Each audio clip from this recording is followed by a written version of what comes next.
Hey, good morning, everybody, and welcome. It is Thursday morning. It is Success Life Live. It is 8 o'clock, and I am still your host for Success Life Live. And so I'm glad you took time out of your morning to jump in, join us, connect, and make Success Life Live part of your morning routine. So what is that morning routine? You know, if you don't discipline your morning, it's going to probably come back to bite you throughout the day. And so a lot of people think I'm a highly disciplined person. I wouldn't. Good morning, Greg. Good morning, James. I'm not sure if I would say I'm a highly disciplined person. I would say that I'm a very lazy person that knows that if I do something consistently, rhythmically, without alteration, that it tends to save me work on the back end. It's like, you know, would you rather do a load of laundry a day or have to spend your entire Saturday, you know, in the laundry room sort of thing with 5 loads of laundry and a whole day? No. So I like to chunk life down into a little bit, get achievable chunks consistently, dependably, focused on just the little small things done over time. I don't have to come back and undo them, redo them, or build on top of them. So good morning, Miss Sonia. Good morning, Marie. Somebody else slipped by and I missed it. Sonia, wonderful job on Lion's Den yesterday. Really, that was just so good. And if you guys haven't checked out the Lion's Den, the weekly roar, I can't do it well, I'm not going to lie, with my friend Greg, you need to do that on Wednesday. He is doing the 15 invaluable laws, I always forget that part, of growth through the Lion's Roar. And he's picking people in his life that he feels best can speak on one of the laws. And so check it out. It's over at the Lion's Den. Greg will probably post the link. I know he's got the old one saved so you can catch up. Good morning, Nancy. Good afternoon, Carl. So glad you got back on the schedule and we got a chance to connect. A lot of things going on. Last night we had, you did a great work. Last night we had author talk. There were some technology things. We're going to talk about that here in a minute. But it was done and it got done. And then Friday we have Wendy coming in from Australia. So I'm working on my Australian accent and good on yous and fine and fair dinkum and other Australian expressions I learned when I lived there. So we'll have those on Friday. Good morning, Miss Melanie. Today we are still in the February challenge. You know what's been really fun is I've noticed some people doing this and posting it, and I didn't know them personally. It's like somebody must have shared it to them and then they've adopted it and moved it forward, which is really kind of cool. It's kind of cool. I'm sorry, I'm a little stoked about it. Oops, that doesn't go there. Somehow extra pages got attached. So if you don't know what the I Am Challenge is, you can run over to ericgreed.com/February 2019 and connect to this. What it is, there's a little worksheet that explains it and the purpose behind the I Am statement. And then there's a downloadable PDF. There's 28 spaces because there's 28 days in February and it's a February challenge. So that now makes sense. No, you don't have to fill out the spaces in a logical order. You can do them any way you want. The idea is I keep this on the center of my desk. And then at the end of February, I'm probably going to post it on my bulletin board so I can remember. In the past, we've done sticky notes, but then they got hard to manage throughout the year. So I thought, oh, this would be fun. I am statements are who I am, not how I'm feeling, not how I'm connected to the universe, not what it is that's going on around me, but who I am regardless of the situation or the circumstances I'm in. And so I've used words leading up to today such as I am curious, I'm a learner, I'm creative, I'm reflective, I'm directed. Today's is I'm failure proof. And so when I thought about that, I sort of thought about waterproofing. Waterproofing doesn't mean it doesn't come in contact with water. It simply means that it doesn't let it go past the surface. It doesn't let it penetrate. So when you waterproof a jacket or a piece of clothing or a pair of boots, you know they're going to come in contact with water. You know they're going to be exposed to the element, but you don't let it get deep inside and rot and ruin the material or you wearing it. And so the idea of being failure proof is kind of the same way. I know that I'm going to come in contact with failure. I know that I'm going to bump up against it, walk through it, be stuck in the middle of it.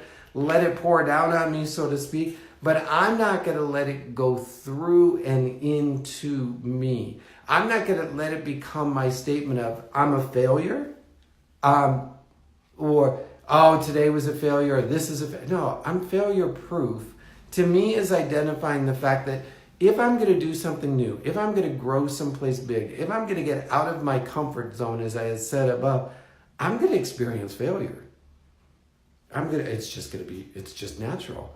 So when we did last night's author talk, for example, due to technology issues, due to just some things, nobody blaming, not putting that out there, we decided to stop, drop, and roll, check ourselves, so to speak, figure out a new solution. So we went to Be Live TV.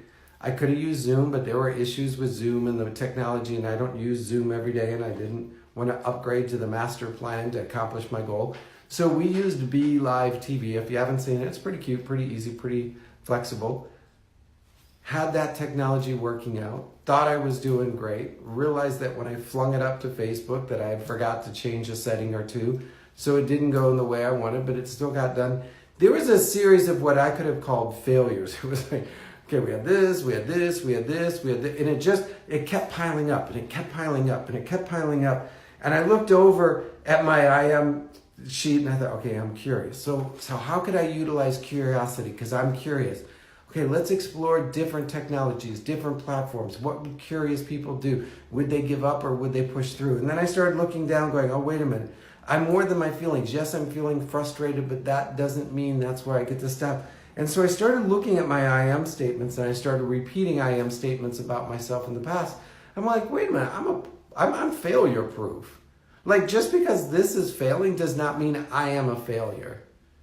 Just because this piece of technology didn't work the way I wanted to, I'm not to blame. I'm not like going to walk around, martyr to the cross like, oh, I'm so sorry, I messed up, the wrong technology. No. I came in contact with failure. I stayed focused on my goal. I stayed focused on the outcome. I stayed focused on what I wanted to achieve. I implemented the tools that I had in place, and I pushed on forward. Yes, I was exposed to failure. So what? So what? I'm failure proof. It did not go inside. It did not get past the first layer. The funny thing is, and you may have experienced that stuff that's called Rain-X that you put on your windshield. And when it starts to rain, the rain bubbles kind of like dance their way off to the side so you don't have to use the windshield wiper.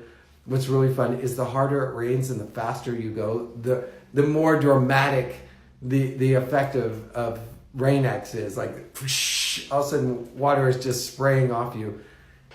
When you're in motion, when you're growing, when you're going in a direction of your goals, your desires, your dreams, you're going to feel like you're in one of those hurricane gale force level winds and rains. And the faster you're going, the more you're going to feel like you're getting beat up. But if you can remember that you're failure proof, it's going to be like that Rain-X on the windshield. You're going to see it. It's going to push on past you, but you as the driver are going to stay dry. It's the same thing as when, you put on a raincoat and you go out in the storm. It's like, yeah, there's water rushing off me, but my heart, my soul, my inside, perfectly dry, perfectly safe, perfectly protected. And as I think about that analogy and I think about that term, it's like I put it on, the raincoat, the Rain-X, the other wet, waterproofing your boots before you go into the woods for the day of hunting. You do all of that before you encounter the moisture, the rain, the whatever. Not in the middle of the storm. You don't try and waterproof a coat in the middle of a rainstorm. And so when we develop these winning mindsets, when we connect to our success, when we start living more intentionally and fully engaged, we're preparing for the fact that there will be failure. And so having I am failure proof on my goal sheet tells me that, like, wait a minute, I'm in the middle of failure. What do I know? I'm failure proof. Okay, what does that mean? I keep on going. I always laugh. But if I wait until I'm in the middle of failure, until I'm in the middle of chaos, until I'm in the middle of a creative collapse, and try and recognize, pull up, connect to these ideas, it's not going to work. It's not going to happen. I can't do it when I'm in the middle of experiencing it. So part of building your life of success, part of creating a plan for you and your vision and your dreams is to know and recognize that failure gave us Post-its. Yes, true. And I think it also gave us whiteout. I'm not sure about that, but I've heard stories like that. Failure is failure. Failure is just failure.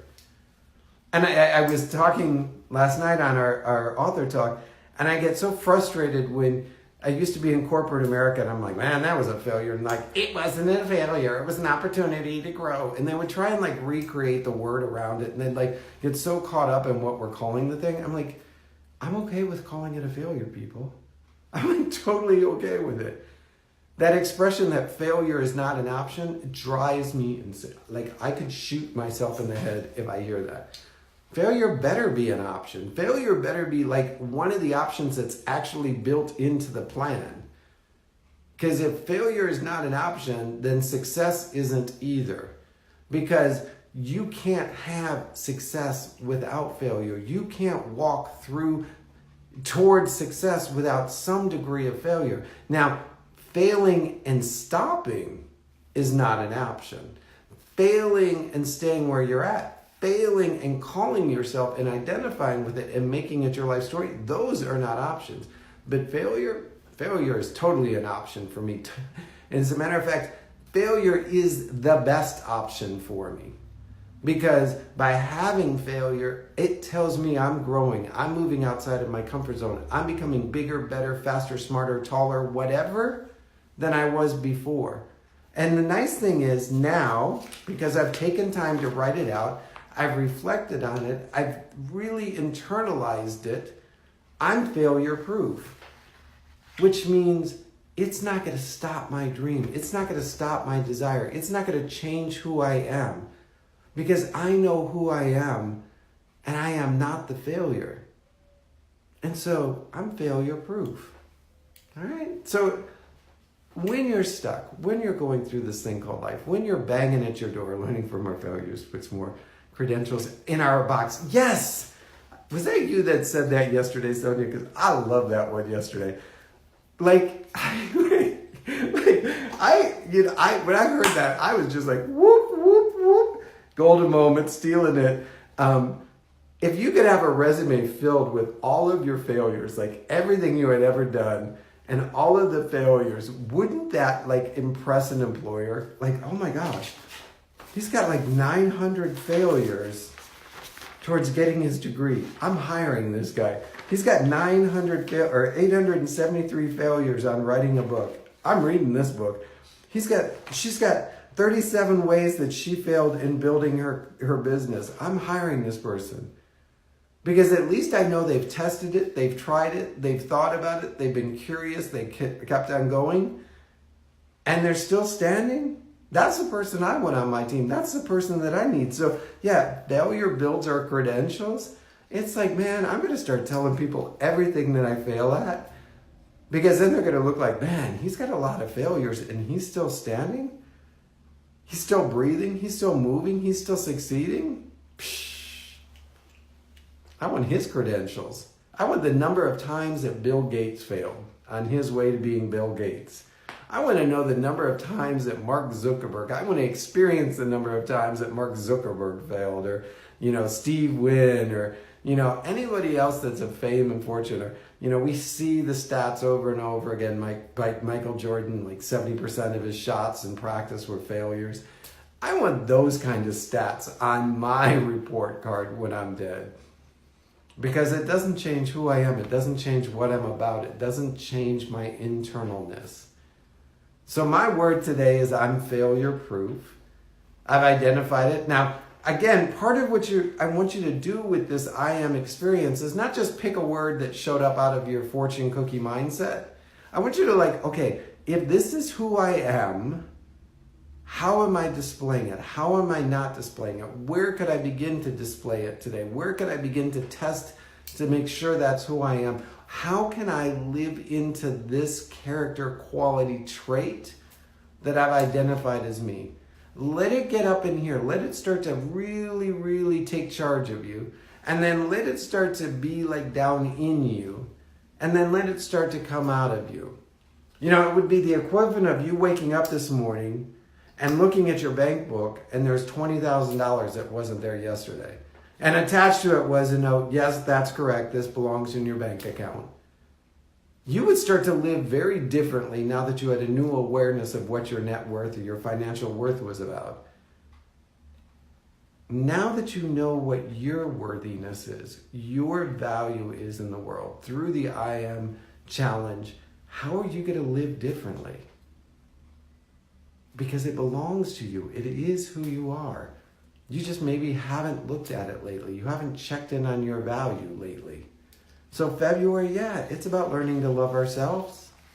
And that's why I put the challenge together. And so one more time, if you don't have it and you didn't get the instruction sheet or the lesson plan that goes with it, kept it basic and simple, go over to ericgreid.com/February 2019, all smushed together. And you can download it, share it, give it away, put it on a team. I know we're halfway through February. And if you're like, you know what? I didn't start on time. I can't be a part of it. I missed the first 7, 8, 9, 10 days. I can't do that. I don't want to be behind. What am I going to do with the blank spaces? Really? Really? Come on, people. Pick your own start date. Pick your own end date. I don't care if there's 4 words on it. Do something different to experience something different, to become somebody different. Don't start with the excuses.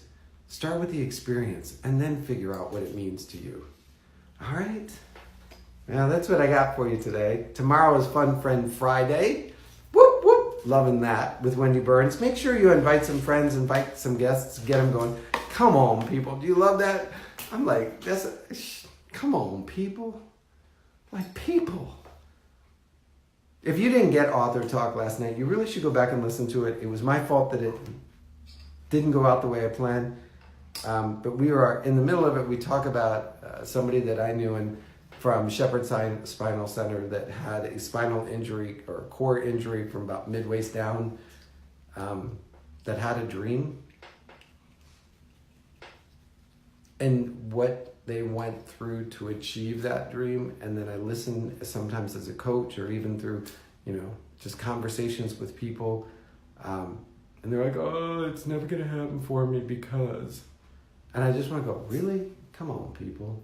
We're made of bigger stuff. We're made of bigger stuff than the excuses we toss out. If it really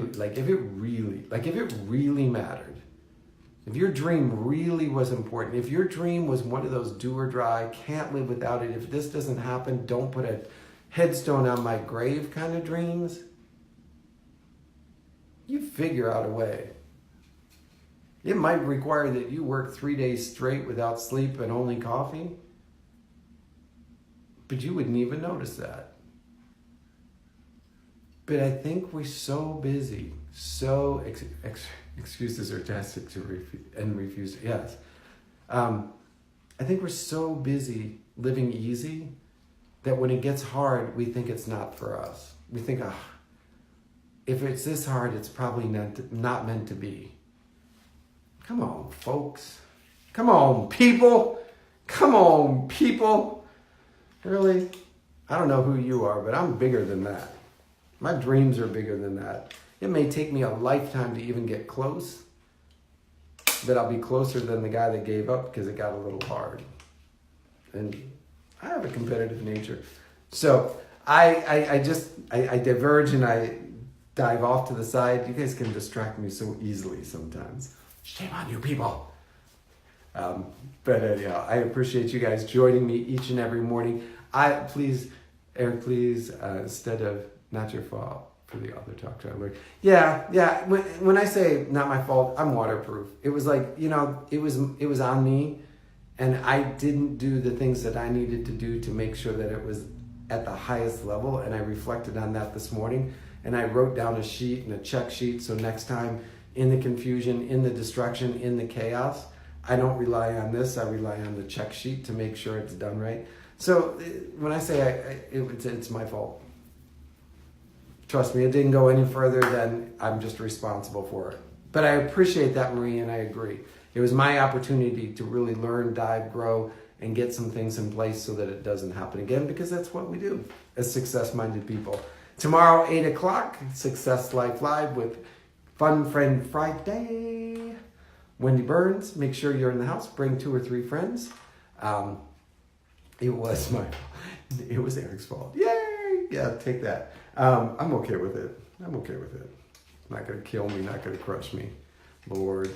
Shoot, I spent 20 minutes this morning fighting with my kid over clothes. I can get through anything. Till tomorrow morning at 8 a.m. Eastern, I just want you guys to go out and live your life of success. You know, it's right there. It's right in front of you. What stops us from seeing it, what stops us from achieving it, what stops us from making it happen is our mindset and the belief systems that we carry forward and our identity of who we are. And so if you want your life of success, if you want to live successfully, you need to start living intentionally and getting fully engaged at what you're doing. And I promise you, your success will appear faster than you can think.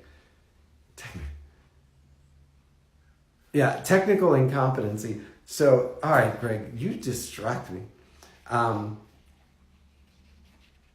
What did we used to call it when I ran IT support?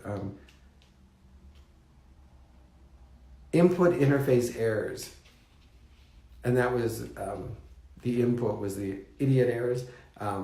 Idiot 10 error. IDT 10 errors, I think is what we called it. But it was basically the idiot is inputting the information incorrectly. We had sort of a code name, which basically meant that it was the user interface, not the system itself. So we called it user interface errors to make people feel good. Like, oh, yeah, I just called IT. They said it's a user interface error, IDT10 error. They're going to be able to fix it. So if anybody ever tells you you have a user interface error, I'm not going to say fill the ID10T form. Welcome to the military. All right, you guys, I am out of here. Busy day ahead, planning, plotting, and getting some things organized. If you need me as a coach, reach out and connect to me. You don't have to ask, you just have to tell, and it will be done for you as the best that I can. We'll see what can be arranged. Same thing as a speaker. Building out a calendar, really anyhow, the reveal will be later, I am sure. But in the meantime, go out and live your life of success. You are worthy of it. It is yours. You just need to step into it. All right, you guys, have a great day. Bye-bye.